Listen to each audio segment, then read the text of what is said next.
owito nyaka ji. Ji osewito nyaka gik moko manie puodho. To owetewa matiyo gi Kenya Red Cross bende nigi namba mayot kabisa mako 1199. Mae namba be inyalo goyo e simbi, igoyo ni police, inyalo goyo ni ambulance, kigoye to odhi e response unit to gi activate simni akanye.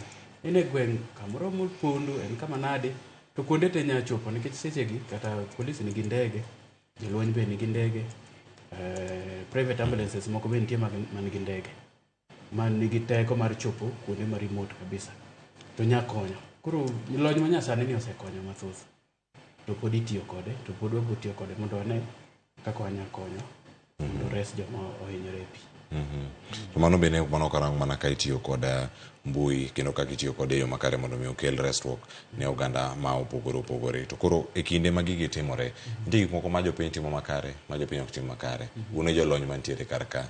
Waneno gi kinde ma nyamburko dwaro e pi iselano kata gima onego tim un kaka jolony. To gima jopiny ma po nono uneno ka jopiny timo, to en gino makare monego bed ni ineno kacha. Ndio sama masira otimre, gino ma gichikore pi.